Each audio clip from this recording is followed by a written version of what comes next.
এখন গাড়ি আমার এই পিপল সরকারের গাড়ি।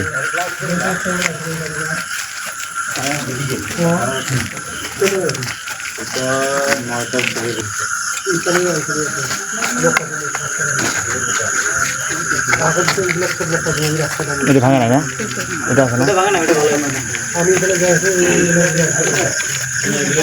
হ্যাঁ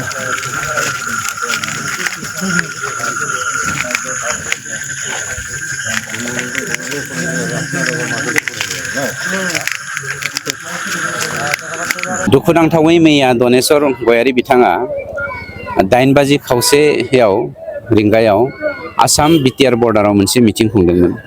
बे मिटिं खुंनायनि उनाव बिथाङा 9 बाजियाव नैबे तिनतिला ओनसोलाव गावनि जा गुन्दाफोर बेखौ माने बिथाङा मोनसे नखराव सोनानै गालाङो आरो सोना गालांनानै हरनि 9 बाजि 30 मिनिट 10 बाजिनि गेजेराव बिसोरनिफ्राय गारि 50सो गारि फैबावो, बलेर' गारि फैनानै बिथांमोना जोंनि जा इउपिपिएल सापर्टारफोर बे सापर्टारफोरखौ आक्रमण खालामदों। जोंनि गंथाम गारि बुफायनायजों लोगोसे बिथांमोना जोंनि मानसिफोरखौबो खुनि खालामदों, रडजों बुदों, लावथिजों बुदों, खुख्रिजों दाननो नागिरदोंमोन, हास्लाबाखसै।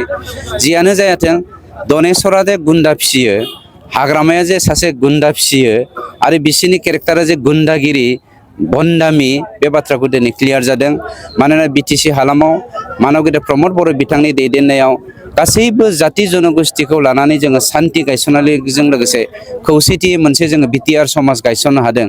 हिन्दु मुसलमान, बर' अना बर' पार्थक्य गैयै, जोङो फारागथि गैयै मोनसे जोङो समाज गायसननो हादों। बेखौ नुनानै हाग्रामाया गिखांदों आरो दिनै मोनसे बाथ्राया रोखा जाबाय, हाग्रामाया जेननायखाय, दनेश्वरा जेननायखाय लास्ट बिथांमोना गावसोरनि रैखाथिनि थाखाय गुन्दा बाहायनानै जोंनि इउपिपिएल सापर्टारफोरखौ आक्रमण खालामदों। जोंबो हायो आक्रमण खालामनो, हाग्रामानि गुन्दाया जोंनि थाखाय जेबो नङा। खिन्थु मोनसे खोथाया जादों, सान्तिखौ जोंनो गायसनदों, बिनि थाखाय जोङो हजम जादों आरो दिनै जोङो प्रसासननिसिम केस होनाय जाबाय। केस होनानै रेजिस्टार खालामनानै 24 घन्टानि गेजेराव बिथांमोनखौ एरेस्ट खालामनांगौ, बेखौ जोङो खावलायदों। आसामनि गिबि मन्त्रि चिफ मिनिस्टार जोंना डक्टर हिमन्त बिश्व शर्मानिसिम खावलायदों, आसामनि डिजिपिनिसिम जों खावलायदों। गोख्रै जुदि बे एक्सनखौ लायाबा जोंनि हालामाव बिपिएफआ जेरै बर' मुसलमान आरो कनफ्लिक्ट खालामफिननो नागिरदों, मुसलमान सेंग्राफोरखौ बाहायनानै बर' सेंग्राफोरखौ एटेक खालामदों, बियो कमनवेल्थ प्लेस जानो थांनो हागौ। बेनिखायनो नोंथांमोननि मेडियानि गेजेरजों हाग्रामाया दे कमनवेल्थ खालामनो नाजागासिनो दङ, बिनि थाखाय सांग्रां जानो थाखाय आं गासैबो रायजो राजाखौ खावलायदों।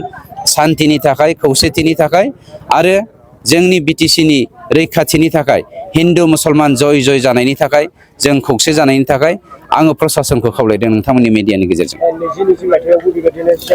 2020 मायथाइनि जोंनि जा बिसायख'थिमोन, बे बिसायख'थियावबो मानव गेदेर प्रमद बर' बिथांनि गारिखौ नैबे तिनतिला हालामावनो आक्रमण खालामदोंमोन दनेश्वरनि गुन्दा बाहानिया।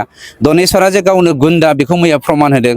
मानोना मिटिं खालामनानै माखासे गुन्दाखौ गावनि गारिनिफ्राय बोख्लायनानै बेवहाय गालांदों आरो बे मोनसे प्रि प्लानखामोन। बिथांमोना देगार, थुंग्रि, लावथि, रड लानानै जे जोंनि गारिखौ 40-50टा गारि आक्रमण खालामदों, बेनि लकेल गुन्दाफोरखौ लानानै आक्रमण खालामहोदों।